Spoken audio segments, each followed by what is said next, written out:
flag of the United States of America and to the republic for which it stands, one nation, under God, indivisible, with liberty and justice for all.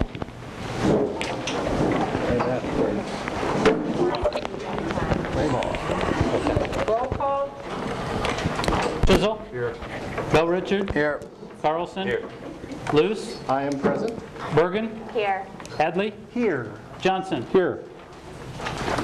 Approval of the agenda. I move to approve the agenda. Second. Discussion. All in favor? Or roll call. Bergen. Aye. Bell Richard. Aye. Carlson. Aye.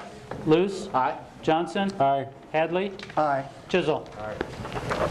Okay, public comment. We have the STAR Community Rating Program, Sustainability Plan Progress Report. Martin Donovan, can you come up to the...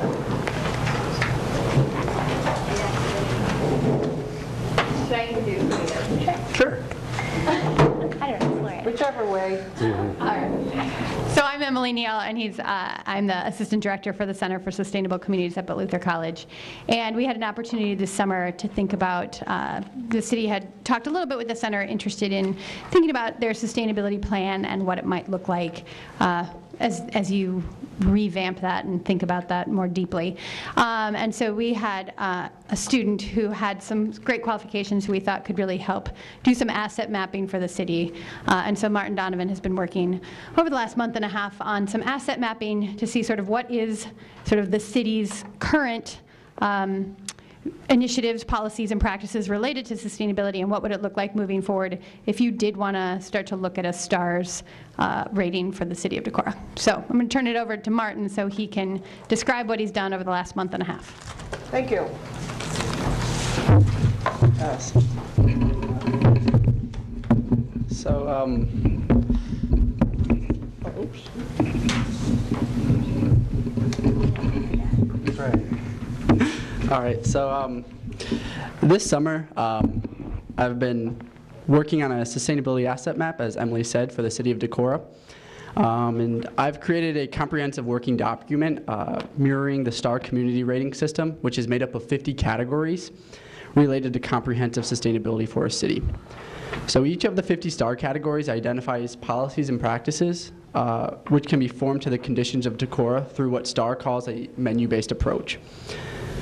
Some categories are more commonly associated with sustainability, such as energy, land use, transportation, and waste. However, STARS is a comprehensive sustainability report, so it also assesses categories related to social sustainability, such as arts and culture, local jobs, wages, and human rights. To fill in the sustainability asset map, I have researched some of the STAR categories on the internet, as well as met with a number of people in the community whose jobs or expertise relate to a respective STAR category. I would be happy to answer any questions related to the sustainability asset map. Otherwise, Ross Hadley will talk more about the formatting of the sustainability plan and commission. Right? Sure. Yeah. I just wanted to have Martin here just so everybody kind of gets an idea of the amount of time and effort that has been put into analyzing all the data. It's a huge amount of effort. I mean, it's unfortunate we can't throw this spreadsheet up and have you see it. But Martin, how many data points is it? So there's 50 tabs, and within each one there's about 2 to 5 outcomes. So like the end goals, with an additional 8 to 10 sort of steps along the way, so actions. So it's just been a huge amount of effort to gather the data points from all the city heads and kind of give us an idea of where we stand from a sustainability standpoint as we move into the next phase with the sustainability committee that are citizen-based, so we can look at what we've gotten, the asset map and whatnot, and then kind of figure out where we want to go moving forward. Just to kind of give us an idea of where we stand and what we've done based on both the STAR rating and the former sustainability plan that hasn't been touched since 2010 and moving forward. So the next thing we're doing is a greenhouse gas emissions inventory. throughout the city, just to kind of find out what kind of impact the city has, all the residents, the city of Luther, and whatnot. So that's going to be kind of a big effort. And we just had Chad put together a letter to send to Black Hills and to Alliant. And I'll let Martin talk more about that. Yeah, so as a part of the strategic sustainability plan is determining Decorah's carbon footprint. So that's made up of both city-controlled assets as well as the larger Decorah community, so residential, local businesses, and industries. So in order to assess where Decorah is at with regards to greenhouse gas emissions, we need to gather information on energy, waste, and transportation to set future goals for Decorah. So Ross, Chad, and I, we are working on communicating with both utility providers to access the needed data to calculate Decorah's baseline carbon footprint. So University of Northern Iowa's Center for Energy and Environmental Education has resources to help the city determine the necessary numbers for a greenhouse gas inventory based on a row of data. This data is then used to complete a comprehensive community-wide and local government greenhouse gas inventory. So if there's any additional questions on this, so I'm working with just the CEEE, or the Center for Energy and Environmental Education, their energy program director and his intern. And so they've provided me with a number of tables specifically for local government and a community-wide one. So they have all the needed information within a written format as well as the table. So all you have to do is you have to just ask the utility providers for this necessary data, and then which they can provide that. It's a pretty easy, it's easy to understand and sort of to understand where to put the numbers in. So the biggest part is sort of just asking the utility providers for the necessary information. Well, it's nice to meet you face to face. Yeah, nice to meet you. We've heard about Martin working in the background, and now the department heads will also know who you are when you come to check out what's going on, and we'll look forward to seeing towards the end, and you're here during the summer. Yep. Okay, then we'll look forward to hearing more. Perfect. But thank you very much for the hard work. Thanks. Is there anybody else that wants to speak to the City Council concerning things that are not on the agenda? Okay, moving along. The consent agenda.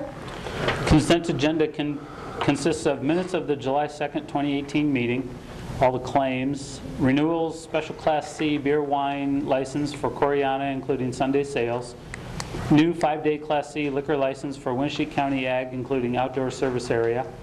Consider Resolution 2894, setting a date for a public hearing on a lease agreement with Gunderson Health Systems set for August 6, 2018 at 5:45 p.m.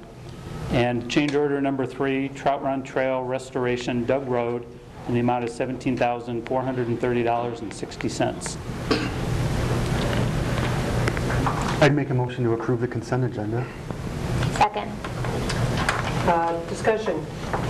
What all is entailed now in this change order? I'm kind of reading the synopsis here. Asphalting, which should have been in the original bid? No, I don't believe it includes the asphalt. No, we bid the original project without the asphalt because we were still working through the width and what the extent of the problem was going to be when we got into our restoration. So we've saved the asphalt portion to the end. This is the grading contractor now doing our preparation for the asphalt, our shouldering, some ditch cleaning, and at the end of the whole project, FEMA said when you're all done, that's when we're going to come back and decide if you have road damage, that road damage gets fixed. And this is part of that too. This is the removals to get our road patched for the portions that suffered during the construction. Of the existing. Of the existing road, yes, sorry.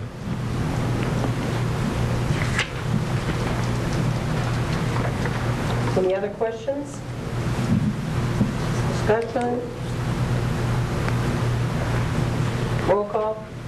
Hadley, Aye. Bergen, Aye. Chisel, Aye. Bell Richard, Aye. Carlson, Aye. Luce, Aye. Johnson. Aye.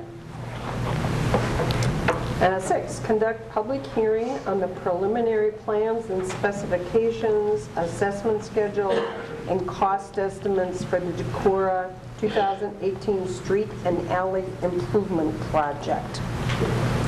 Mayor, I'll just go over the areas that are included in the project, and then I would ask the city engineer to cover any other aspects. As written in my background notes, the project includes Highland Drive. There's a short street extension off Locust Road and Highland Drive. Winneshiek Avenue alleys at Winneshiek Center, 4th and 5th Streets. Walnut Street Alley between Park and Linden. Court Street Alley between Broadway and Court. Those are the accessible project areas. In the council's packets are letters from various residents on those project areas. Spencer Martin at 901 West Pearl Street, Sarah and Jason Notstad at 704 Park Street. There isn't a letter from Betsy Bush, but I had several different conversations with Betsy. She's at 207 Highland Drive. There's also letters from Jim and Nina Bagley at 900 Walnut Street and Richard Hansen at 905 West Pearl Street. The project has been vetted through the City Council Street Committee with their recommendation coming on March 16, 2018. This will be the time for the public comments on the proposed improvements, generally speaking, and any of the special assessments. Okay.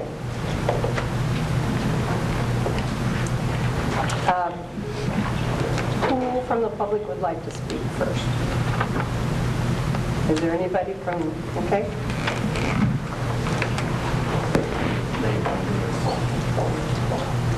Step up and then just state your name and address.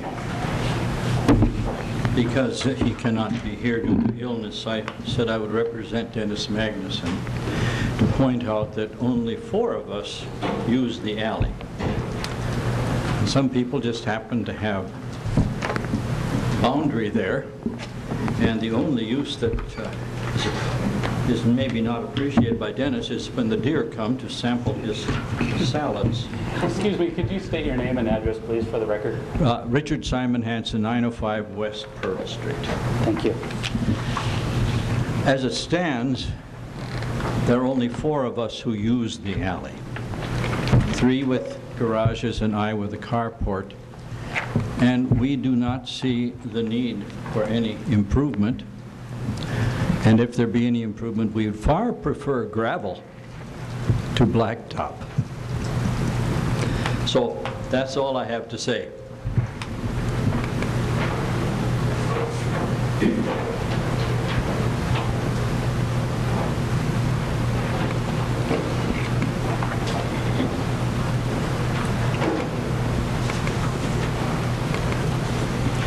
Jim Beakley, 900 Walnut Street. Jim, could you move the mic over so you're comfortable with the platform? And Okay, thank you. Jim Beakley, 900 Walnut Street. My wife, Nina, and I support making improvements to the alley. We have, our house has 2 garages, one over the top of the other. And the one on the top comes in from the street, and the one on the bottom comes in from the alley behind our house, which is the alley in question. And we have some particular concerns. I think that are shared pretty much throughout our neighborhood. And that is that many of us chose to live in this addition to Decorah because of the natural beauty of the area. My wife and I looked for 2 years for a house when we decided we'd move here, and we early on thought this was a prime location for us. It's walking distance to downtown, but primarily because of the natural beauty of the area and its proximity to Phelps Park. And from Phelps Park south, clear down to where Linden and Park Streets meet, the entire neighborhood has these magnificent oak trees, and it just happens that 4 of those are in the alley behind our house. And these are trees that are 50, 60, 70 feet tall, probably some of them approaching 200 years in age. And these trees would be greatly affected if we disturb their root systems too much. I think one of the trees from the survey markers, if we had it right, one of the trees actually is in the right-of-way. And Roger, our neighbor, Roger Donaldson, who's also here this evening, the others are located on his property. And I think if engineering principles will permit some accommodation for these ancient trees, we'd very much like to see them preserved. Thank you. Sir, your address was 900 Walnut? Yes, it is. Thank you.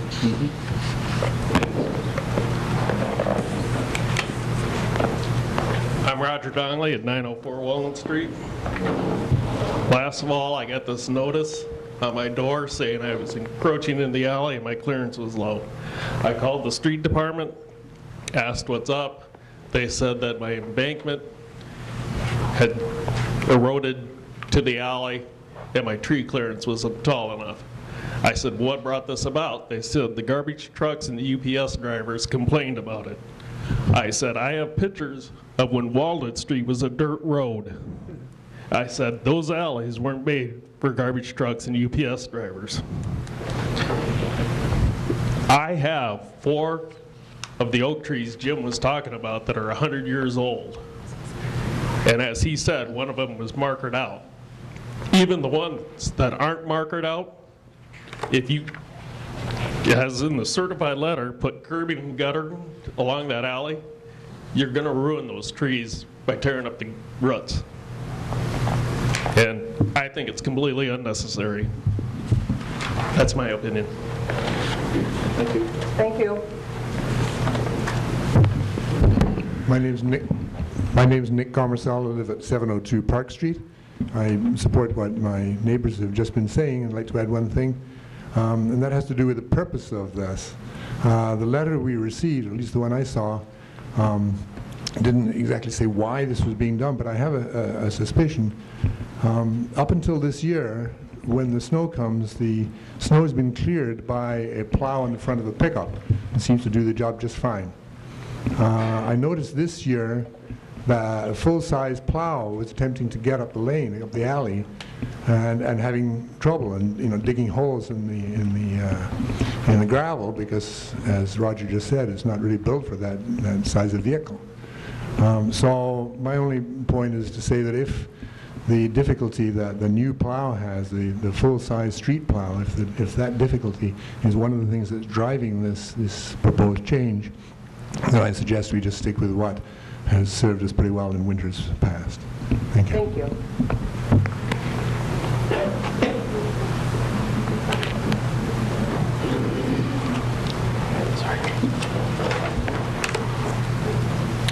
My name is Ted Scheidel, and I'm representing my mother, Alice Scheidel, from 203 Highland Drive.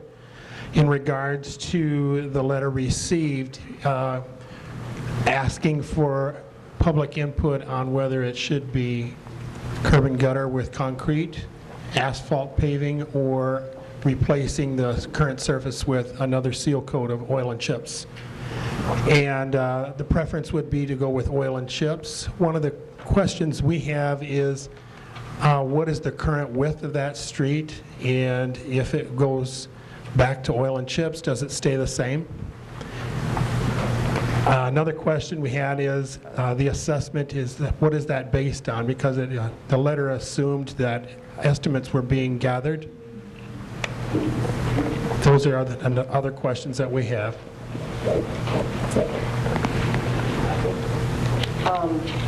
Can anybody answer his questions currently?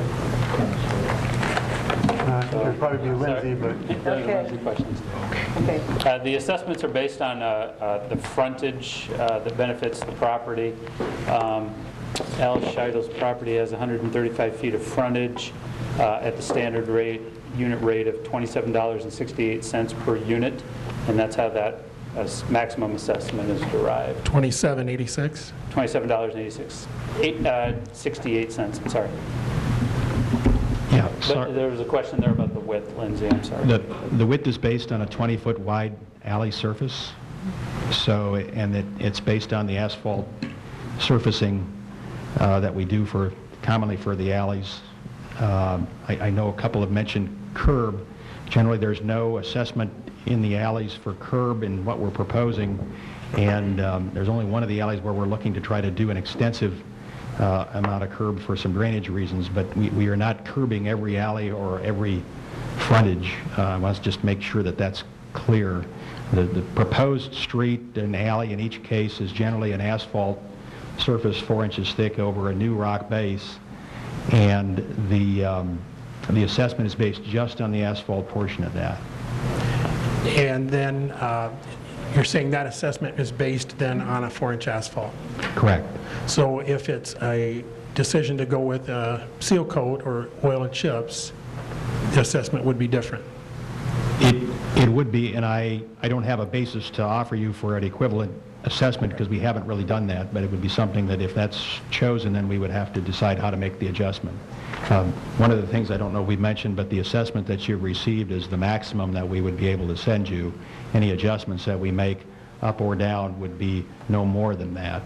Is that based on a 10-year payback assessment? Correct, typically. Okay. The only other concern regarding that alley is the water flow. In the past, there have been issues with the water that comes off of Highland Drive and down that alley, that it gets to her driveway first and then it heads down her driveway, which ends up consequently flooding her garage if it's not directed correctly. And so our biggest concern is the direction of water flow if this is redone, that it doesn't impact her again in that negative way. Sure, and we can look at the design that we have proposed with you and try to go over that. I know that that's been something that's been talked about up there before, and so with the 20-foot width, we're hoping to control that drainage at least from the opposite side. That side would drain her direction, but at least not the whole alley in that first lot is what we're trying to do. So the current width is 20 and the proposed width would be 20 as well? Correct. I think when you get a little farther down the alley to the south, it narrows some, but the idea is to have some uniform width to wherever we stop is what we're proposing. Did you have any other questions? Okay, thanks. Thank you. Thank you. Lindsay, the plot that we have of that has 30-foot wide? The right-of-way that we would ask for would be 30 so that there's some room on each side for boulevard, snow, signs, that kind of thing, like you would have. Itself, you're saying Yeah. 20. Yeah. Thank you. Hello, Jared Walters, 717 Winneshiek Avenue, and I just wanted to voice my support for improvements for the alleys between Winneshiek Avenue and Center Avenue, as well as 4th Street and 5th Street. Those are highly used by the residents, as most, if not all, of our garages are back there, and as I'm on the end, a lot of my maintenance is on that, and some days if the plow doesn't come through in the winter, then I'm snow blowing that along with my neighbors, and that's, the rock is basically the street, the alley is falling apart. So I've been looking forward to this for quite some time. I think it's a much needed improvement, at least on those alleys in that area. So thanks. Thank you very much.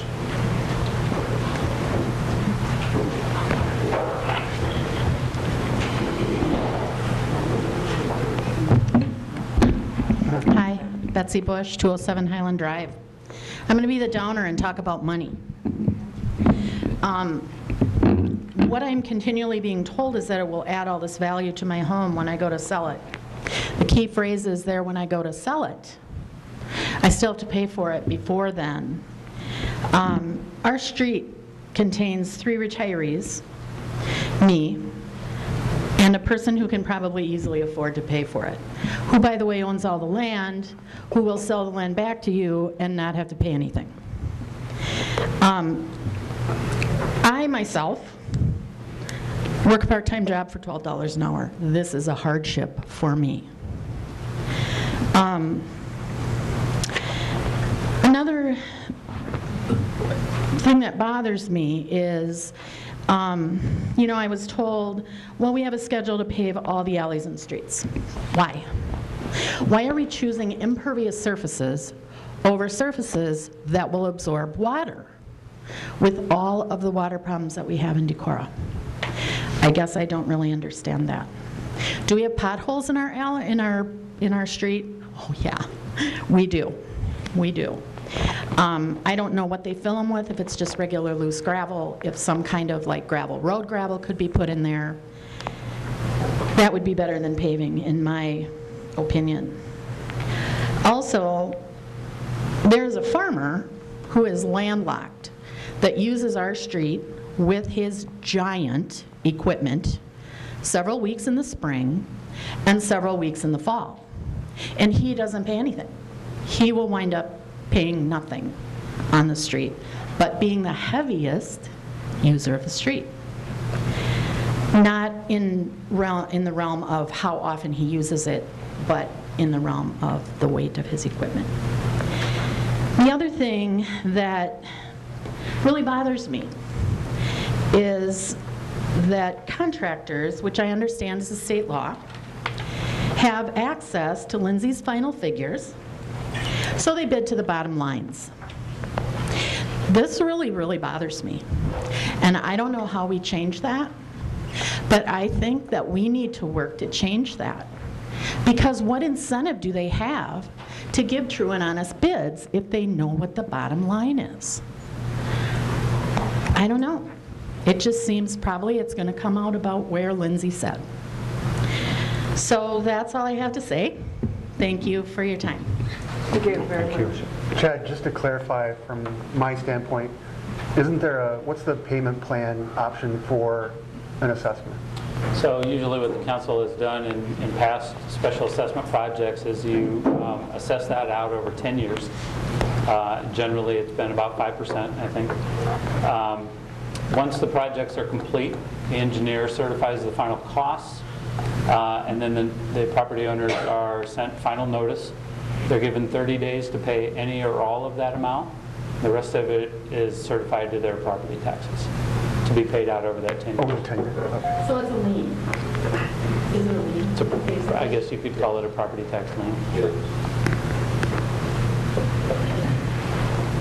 Any other comments?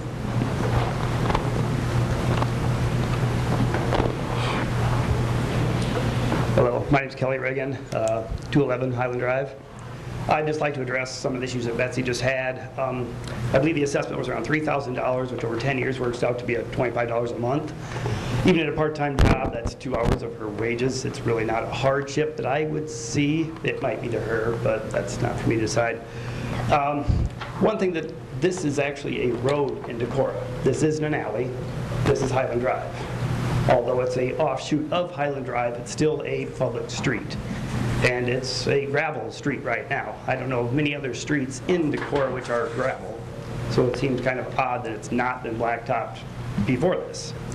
I think the city council or the engineer's office has done a wonderful job providing a non-wide curb and gutter for this street that would be pointless to have that much expense go into it and that much runoff as well. So I think they've done a great job minimizing the impact that would have. So I am for the improvements. Thank you. Thank you. Anybody else who would like to speak during this public forum? Hearing none, we'll close the public meeting. Consider Resolution 2893, Resolution of Necessity for Construction of the City of Decorah 2018 Street and Alley Improvement Project.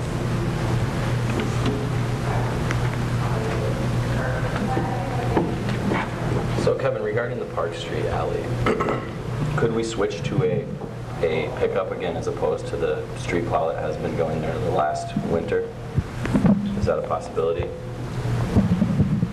Or are you guys now going to do everything with? To correct that, we've only started plowing with a pickup plow the last 2 years. Oh, really?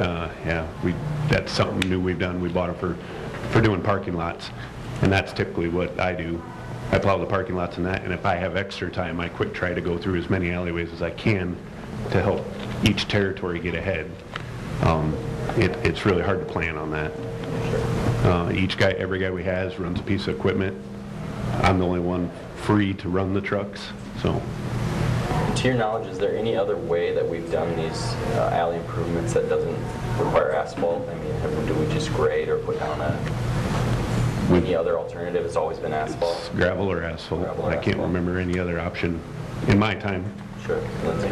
We did look into the cost of semi-permeable pavers. Sure. But if people think that asphalt is cost prohibitive, the cost of semi-permeable pavers is double. Sure. And I don't disagree that water is an issue, but cost is also an issue for a lot of people. Sure. And to put in brick pavers would not be a cost-effective issue in most of these cases. And a higher maintenance fee. And a higher maintenance down the road. Yeah. Lindsay, what about seal coating or chip sealing or some of those lesser invasive applications? I think this alley has had a seal coat history, or part of it, at one time, and so I think that's what's worn out now, and that's where we're here today. We don't do a tremendous amount of seal coat work in the alleys that we have, and I say that because a majority of them, for example, are in the flat area with poor drainage. It's tougher yet for the seal coat to do well than even the other surfaces that we use if it doesn't have a very good drainage solution, and it's hard to overcome that. It doesn't mean we haven't done some seal coat, but I would say this is the second project in 2 years that is getting requested for asphalt where it was a seal coat surface that has kind of worn out. We have not done a lot of seal coat primarily for that reason. Did you say someone requested asphalt on the Walnut Alley? I'm thinking of the Highland one is that's our seal coat alley that had a seal coat surface, I believe, for part of it, and that's gone now. No, I'm sorry, I don't think Walnut's had much of any surface except for the east end where we've been trying to hold the eroding part with some asphalt and some temporary surfacing that isn't really... On the east? On the east, that steeper part, yeah. Is there any way that we can engineer it so that we avoid the trees?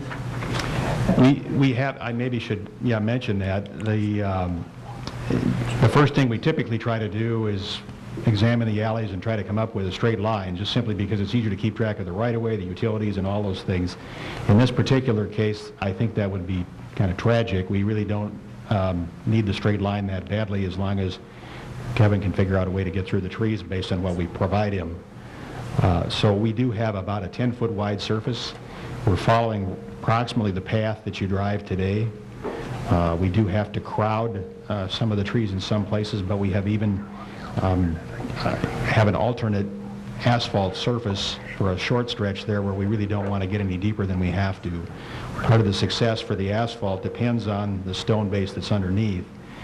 So it's not something we would commonly try and do, but in this case we're looking to reinforce the asphalt. It's a short stretch. It's a bit of a risk, but I think that because of the tree issue, we felt like it was worth going that direction.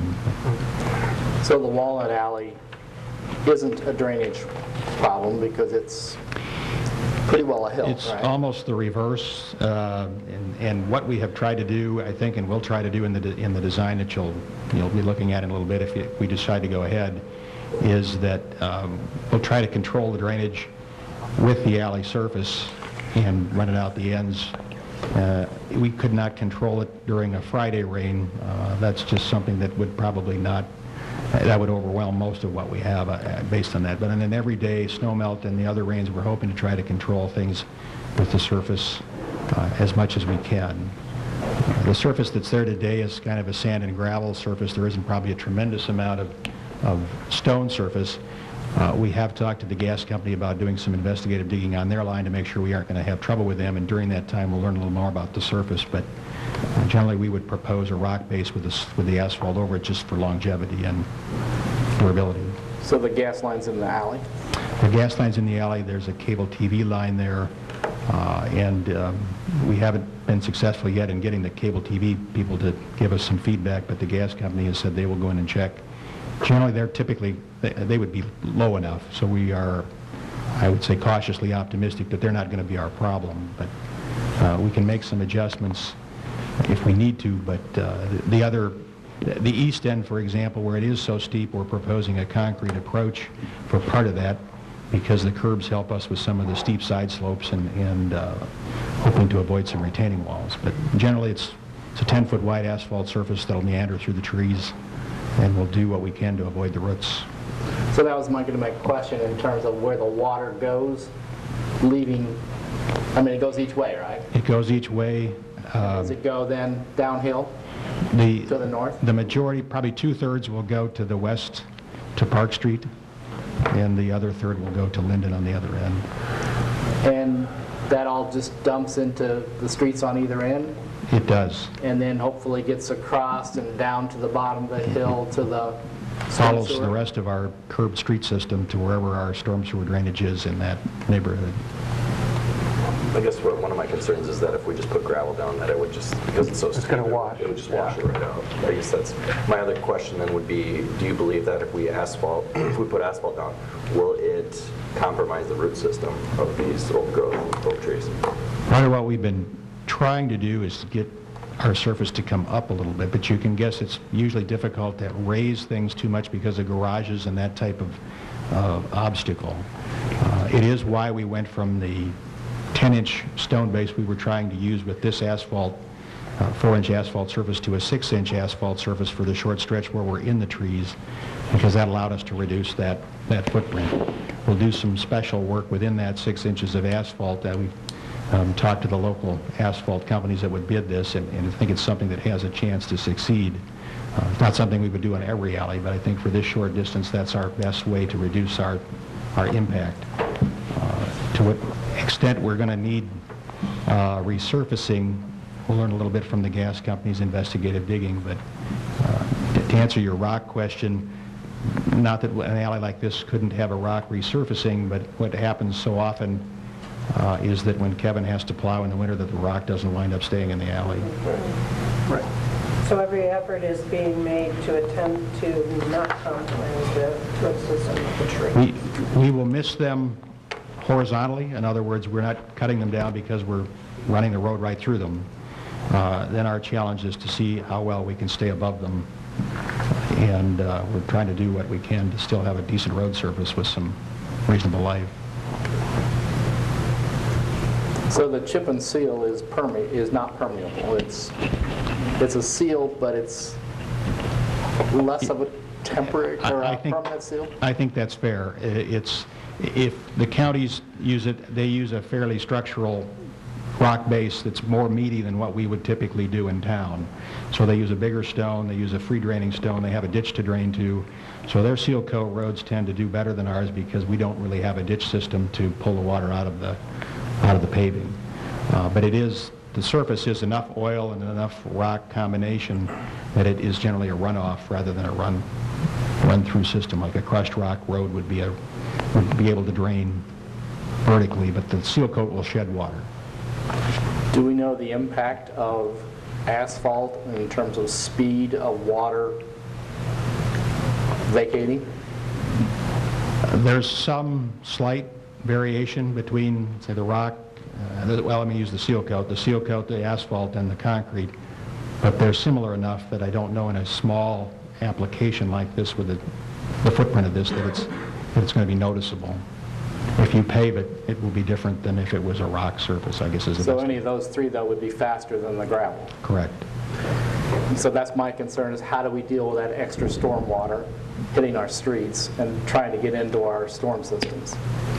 It is new paved area, except I would say on the east end where it's so steep, that's probably running off anyway. I don't think we get a lot of infiltration there just because the grade is so steep the water is going to wind up in the street whatever surface we use. The other 2/3 are a little flatter and probably do take some infiltration, certainly. So we are putting some new water in the street. Again, it's a small paved footprint, but it's not zero. So there is a minor change to the Park Street drainage system that we're adding to.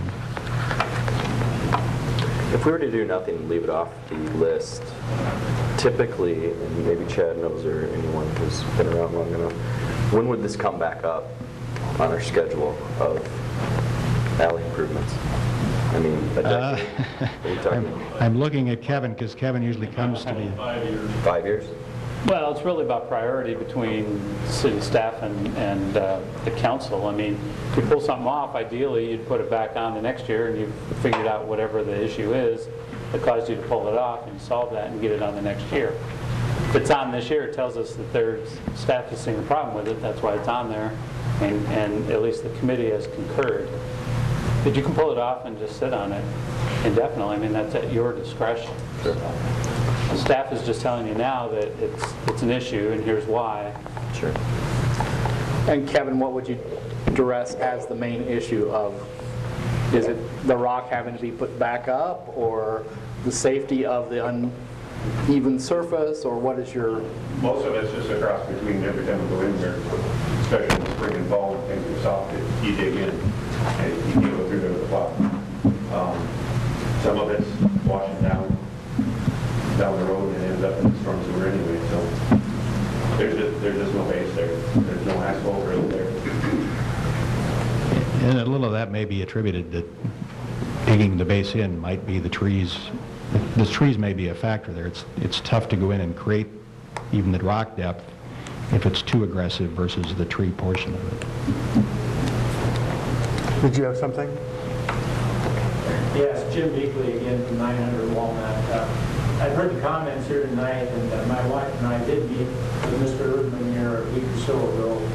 And given the accommodation that council is willing to make, and Mr. Erdman has expressed to us previously, we have no objection to what his plan is. So I thought I should make that clear. Thank you very much. Any other? Question in the back there, Mayor, if you... Yeah.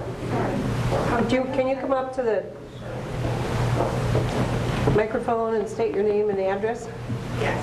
I'm Deb Edwards. I also live at 702 Park, and we had a nice conversation with Mr. Erdman. I think he is very accommodating, but I am really still worried about our trees. My husband did talk to Drew Stevenson, and he said that a disruption of the root system, we have huge trees, and we just spent a lot of money to reinforce the root system with a special application, that it could damage the roots. So if this is to go ahead, it would be advisable, I would think, to work with Drew and Lindsay, who are expertise in different areas.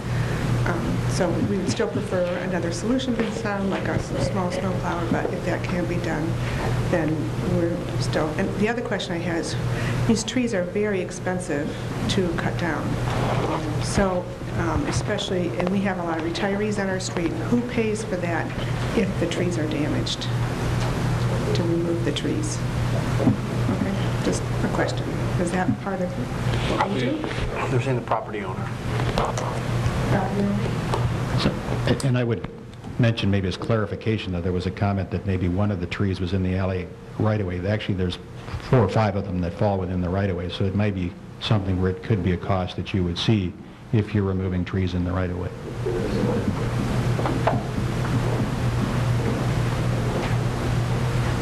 Any other questions, discussions? I have the question in terms of the usage of the alley. What is the best solution for all of the different facets? Do we need an asphalt alley for 3 property owners to be able to get to their garages and 1 to the carport? Or is that just the way the city's moving to make sure the alleys are paved? Might be rhetorical, but it is a question I think we need to address. Well, not every alley's the same. I mean, I think you can look at it a case-by-case scenario and just determine. We have been making a concerted effort to make sure that there isn't unpaved surface in the community, unless we're making a concerted effort to make it permeable for some reason, because our water table is so high that gravel doesn't work well. You know, you sink, or you're continually reapplying gravel. In this case, I guess the thing that would concern me more would be the trees, as much as anything.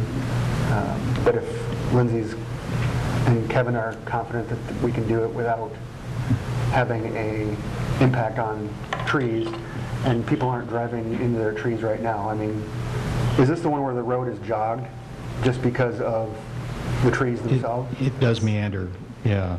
And it would be wrong for us to tell you that we were going to have a 100% solution, because it's not that perfect. So we're going to do the best that we can to make adjustments to miss everything that we can. But we would not be in a position to promise you that the trees are not going to be stressed by what we do. When one does a permeable system, you put a drainage underneath that for the water to move? Or then you're hitting the roots. That's what I'm asking. You're going a lot deeper with that kind of system. Yeah. I'm just learning here. Yeah, but I mean, just if you think about it, it's... Right, well, that's what I was figuring. Yeah. Okay, what's the council's wishes? We've been only just discussing so far. There hasn't been any motion. No. Just to go against even my own recommendations on trying to get rid of gravel and other kinds of surfaces in the community, would it make sense to try to seal coat for 1 year or 2 years and just see what that does? We've never really explored those options here, and maybe this is an alley that needs that kind of application, at least as a pilot, to see what that process looks like for us. Let me make sure we're talking the right, because a minute ago we were mixing them. Are you thinking of Walnuts Alley? I call it Walnuts Alley. Yes, Walnut Street. Yeah. So the challenge of that one is that the seal coat without the rock base underneath it really won't have much a chance for success. We'd be better off to try to work with more of the asphalt reduced thickness and the reinforcing we're trying to do, knowing that it may be a difficult, it may not have the longevity of our rock and asphalt solution, but it might be less impactful. Fair enough. I wonder, though, about doing the 2 entryways and then just leaving the middle gravel. And I've thought, we don't often start and stop in the middle, but I mean, certainly the east end has problems that the rest of the alley doesn't have because of the steep grade. That's part of the reason we're proposing concrete for a part of it, just because what we struggle with is if it's not at least 10 foot wide, it's difficult for us to get the paver through there, the asphalt paver. So we have an either or. And so on the east end, the concrete in the steep part seemed to make sense. It's possible that, I don't know, Kevin, if you want to rate your degree of difficulty, but the east end with the steep grade won't ever be an easy thing without some kind of a hard surface, and that may be the most problematic. The rest of it is probably rutting, and more because there just isn't any surface there. For those of you that live on Walnut, are the approaches a problem? I personally don't use the alley, but I probably own the widest stretch of it, and I also have the most trees. But the east end is deep, and that's... And I know it is eroding. Does anybody use the alley? On the other hand, the east end really is hardly ever used by anyone. 2 of us use the alley year-round, and we use the Park Street end. And in fact, just using the east end is intermittent, and just because it's there, honestly, it's not really used. With the neighborhood, so if you get a chance to drive up Broadway right now, that gravel alleyway coming off of behind Broadway and up William Street, every time it rains, we get to clean up all the gravel on the gravel. And thank you for doing that. That hopefully will be on the list in the next year or 2 because of its deteriorated gravel, and that's what happens every time it rains. So that's why we try to stay with the gravel. And then we have a motorcycle go down. And then it's a liability. So you're saying the gravel would go down into Park Street? Yeah, you get these 2 or 3 inches rain and they just out the end they go. The alley you're talking about is slightly different situation because it's horizontal, whereas the one you're talking about going down to Broadway. It's actually coming out onto Williams, so it comes down the hill and then comes down Williams and then goes out the Broadway. Right, but the alley you're talking about, except every 2 ends, 2 street It's pretty steep coming out on the Linden. We can't drive the snowplow from Linden. You have to come from Park Street and go all the other way. Yeah. I just like comment. I've been up there since '96, and I don't think they've ever even re-gravelled it since I've been there.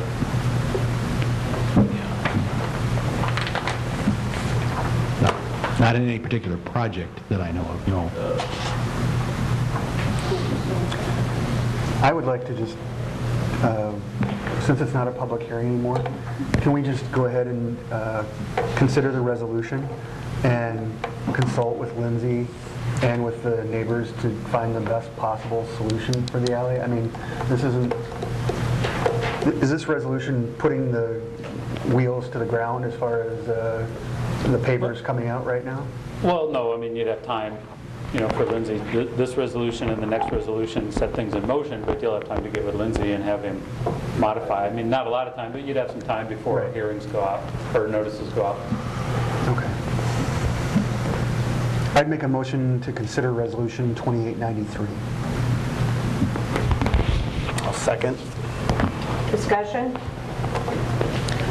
Well, I don't think we did really discuss the farmer going across the Highland to get to fields and stuff. And is it a free ride for that, using it as a driveway to that access?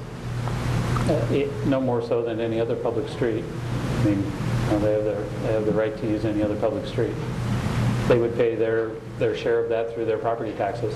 Probably not fair share, or at least in relation to the special assessments, but it's public street, so. So that field is at the end of the street or not connected to the street? It's at the end and across another property. Okay, any further discussion? Roll call. So on Resolution 2893, Hadley. Aye. Bell Richard. Aye. Carlson. Aye. Luce. Aye. Johnson. Aye. Bergen. Aye. Chisel. Aye.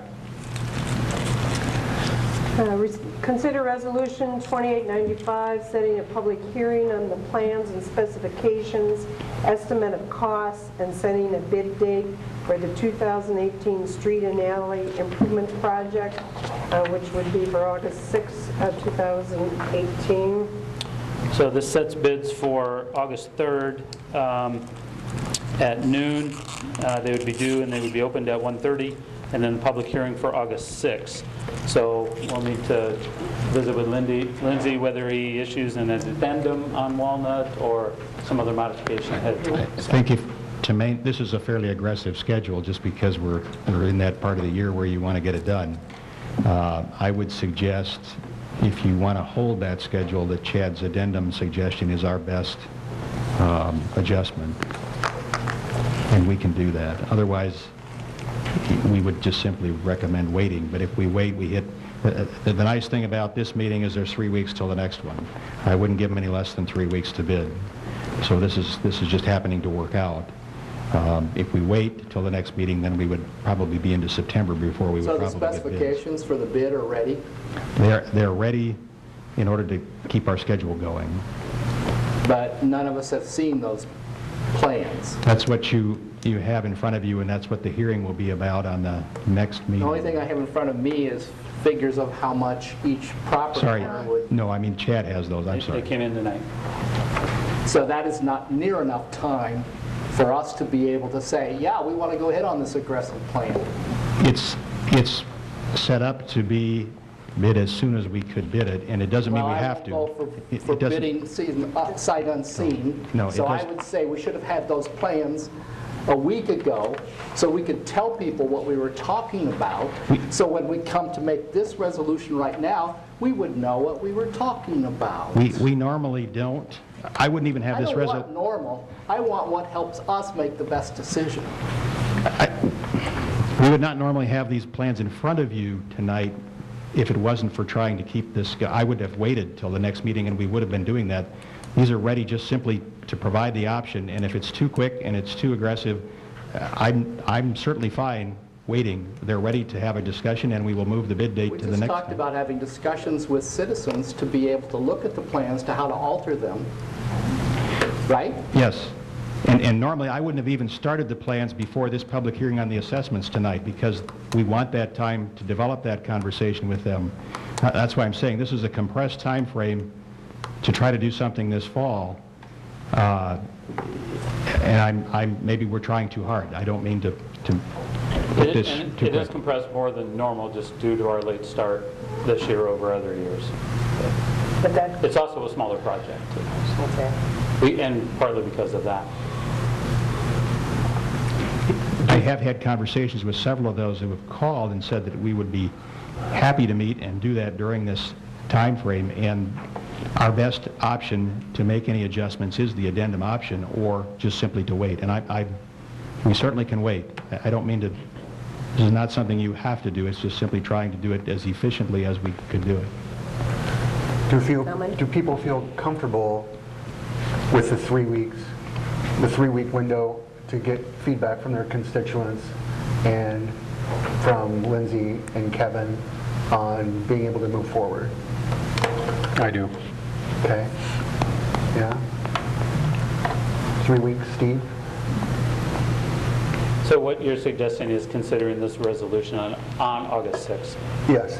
And generally pushing everything back by 3 weeks? And it isn't that we couldn't ask for a special meeting and do it in 3 weeks the next time. We usually try to aim for your regular meetings. We could be more aggressive after August 6th by having a special meeting, but that's what it would probably do.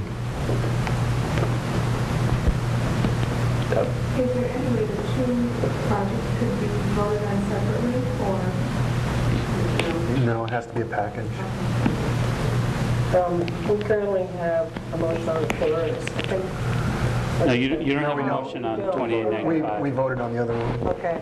If you would want to do what Ross is suggesting, then you would table 2895. Until the August 6th. Or we would have a special meeting. Or yeah, right. Would people like more time, I guess? Or is somebody going to put forth a motion just so we can move stuff along? I'll motion to approve Resolution 2895. 2895? Yes. Yep. I'll second it. Now discussion.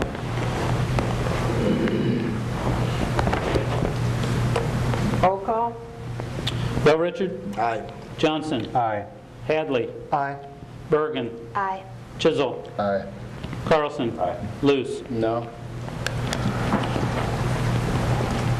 Okay, so Okay, right now bids are due on August 3rd with public hearing on August 6th.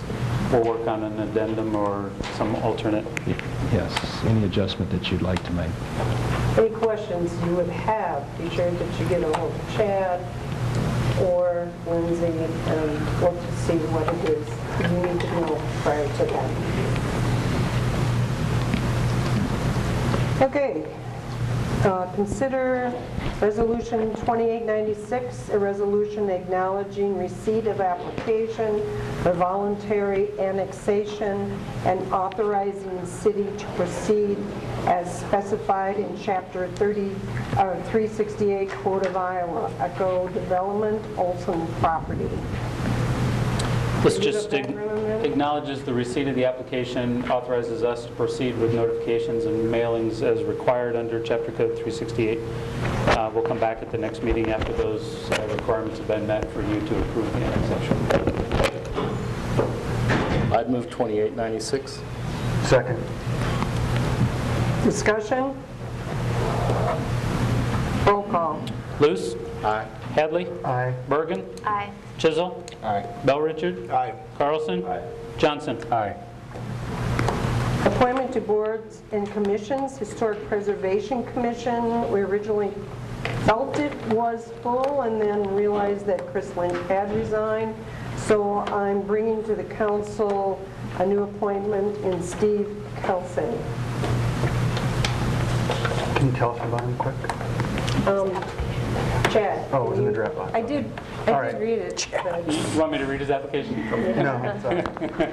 We reviewed him two weeks ago. Oh, It okay. was before the That was the guy. Okay. All Yeah, right. yeah. Sorry. Lorraine, you make Chad work a lot harder than Mayor Hart did. He's educated as a chemical engineer. No, it's He's fine. very grateful. He was to serve. very knowledgeable. I Very know grateful when to it- So it wasn't a new, it's not a new one? No, All right. no. But we felt it was full, so then we didn't put him in. I move for approval of Steve Kelsey for the Historic Preservation Commission. Second. Any discussion? Roll call. Johnson. Aye. Chisel. Aye. Bell Richard. Aye. Carlson. Aye. Luce. Aye. Hadley. Aye. Bergen. Aye. Okay, city manager, department head, and council reports. Just a couple of things. Wanted to let you know that a final draft of the Hotel Motel 2080 agreement has been reviewed with the Chamber and Economic Development Directors and myself. We have a draft, working copy. We're working to set a Hotel Motel Marketing Committee meeting around August 16th at the council direction to seek input from that committee on that agreement and on proposed changes to that whole situation. After that meeting, we'll come back with a recommendation for the council to consider either in whole or at a committee. Planning and Zoning Commission, I mentioned this last time, is meeting on an off night for their July meeting. They're meeting on Wednesday, July 18th at 6 p.m. There's two key issues on their agenda. Sidewalks in the Bruning subdivision. We'll have our consulting engineers presenting plans and specifications on a couple of different options for sidewalks in that subdivision. Planning and Zoning Commission will consider those along with public input. Incidentally, the engineers will be here at 5:30 ahead of the 6 o'clock meeting for just an open time for the public to come in and look at the plans and ask questions. The second item on that agenda that night will be a presentation from the Iowa Flood Center. And their presentation in regards to the proposed Menard site on Old State Road. They'll provide some information as technical review and fact-finding for the Planning and Zoning Commission on that application. There'll be time for question and answer. It's not set up as a public meeting, so it'll be up to the Planning and Zoning Commission as to how they want to engage the public. And also the Planning and Zoning Commission will not act on any Menard's decisions at that meeting. They'll defer their remaining actionable items to August 13th, their August regular meeting. July 15th marks the end of the 30-day open public comment period on the city's DBE, Disadvantaged Business Enterprises program. If you'll recall, we set that at the advice of our consulting engineers in June. Through the July 15 30-day period, there are no comments received on that, so now our consulting engineers will compile that report, submit it to the FAA for final certification of our 3-year DBE plan. And just finally, wanted to let the council know that the state DARE conference is in Decorah this week. There's over 100 local and county law enforcement officials in town talking about the DARE program. That's all I have. Department heads. Just kind of a little further from with what Chad said about the DARE conference. It's our pleasure to be hosting that this year, and I'd just like to thank Sarah Hendrickson with our department for organizing and planning that event, which is turning out to be very successful. I'd also like to invite everyone to join us Wednesday from 5 to 7 at Culver's for a Custard with Cops event. Everybody likes ice cream, so that should draw lots of people.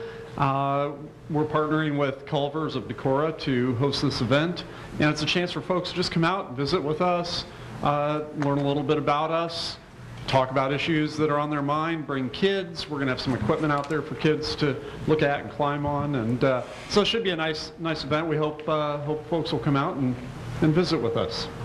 Chief, you said 5 to 7? 5 to 7, Thank you. Wednesday. Yeah, you can stop and get a shake before you come to the meeting.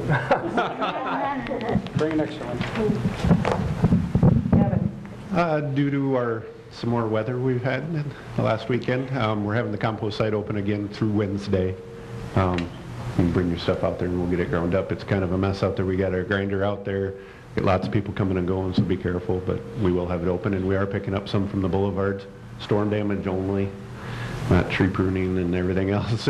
We're trying to get through it. We're hopefully going to be done tomorrow. We got through most of town today, so we'll get that done tomorrow. Very good. Thanks for the work. Thank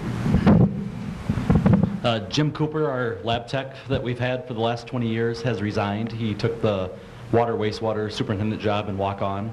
His last day with us will be July 27th.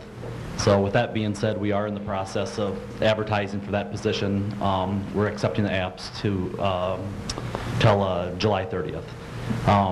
the day he resigned, the day the DNR showed up and they did a lab inspection. He passed with flying colors. They went through all his paperwork, all our machinery that we have out there in the lab. They brought unknown samples that he had to test. They have to match the same results that they have. The guy was very impressed, so he's going to be a tough one to see go, but we wish him the best of luck. Thanks, Mike. Chopper? The telecommunications group met this morning with Chad and myself, and Mary was in there as well. We are working on the pledge card, and what we're going to be starting with hopefully in the next possible week or two will be an online survey for people in Decorah to fill out and commit the pledge card. And then after about 3 to 4 weeks, we might follow that up with a mailer out. So, is that linked to the website, or how do you get to it, Chuck? We'll have a link posted here, and it'll be our website. We'll have a link out there as well. We'll get the word out. I think we'll probably try getting the word out to some businesses and the schools and churches and things like that. Thank you. Andy? We've been working with RC&D and have applied for Decorah to be a great place. We were a while back and we did get that designation again, so we are working on a grant application now that's due August 1st. And through the parks, we're focusing on some of the historic rock work, the Phelps Wall, Larson Fountain, the steps at Ice Cave, and it's a 1-to-1 match, so we'll be using our endowment money and then trying to double it through this grant process to get some of that work done. So be coming up soon. You actually got the designation, or do you have to get the application in by then? We got the designation and now we're in the process of applying for the grant. Okay. Thank you. Just an update on the Viking Bank street closure. Last Tuesday, they were to install the water service. They were doing what they call a hot tap, where they installed the valve live. After exposing it and getting it all ready, they found out they had the wrong valve, so that took a whole day to get the new one here. That has since been installed, and then the next day or so they spent putting the storm sewer back together. The ditch has since been filled in, and it was actually, the street was poured back today. So there'll be a little bit of cure time for the street, and then the curb and gutter on the south side of the street will be poured. They're hopefully going to have it open by the end of the week, so they're moving along.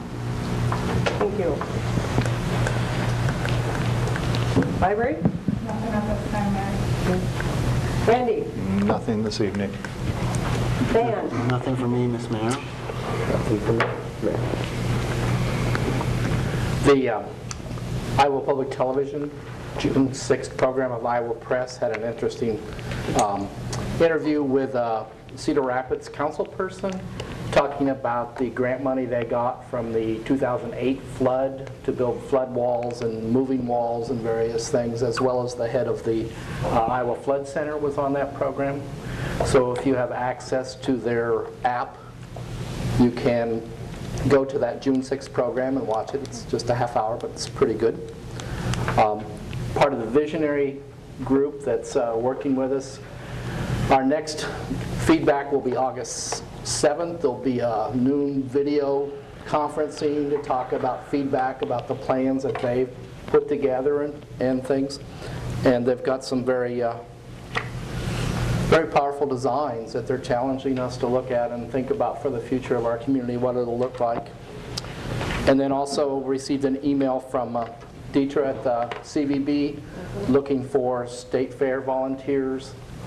So that's an interesting opportunity to talk to people around the state who come and the nation who come to the state fair to be able to uplift Decorah.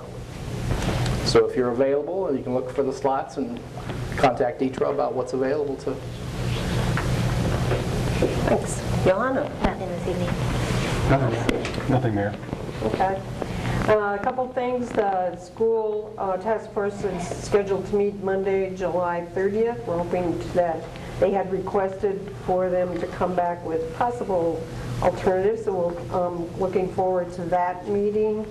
I did go to the tourism meeting the other day, and they're working hard at working with Winnebago County Development and with Decorah as the interim director. It was good to hear the hard work that they're doing as far as moving forward. I also, as you saw, we're invited to Iowa Rotocast on Monday, July 23rd at 3:30 in the afternoon. Go out and see what that business does in town, since we have quite a few people that work through them. It'll be fun to see that as well. I know that we've been going about 6 months, and we've all been really busy in a lot of different things. I want to remind you, when you meet in various committees or various meetings that you have, if you could just jot a note to Chad so he can send it to all of us so that we have an idea what everybody's working on. Sometimes we kind of get shifting around and working on the things, and then also to bring back to City Council for information on any of those meetings that you've been at. Let's see. I think that's all I have. Don't adjourn. Pardon? Don't adjourn. No, I know. We have 2 presentations for the next 2 items that are on the agenda. And do they need to get set up? They will need a minute just to set up and kind of reshuffle. Maybe we So, can take about 5 minutes and come with us. or less. Or Yes. less? Yeah. Okay. Go. Let's see if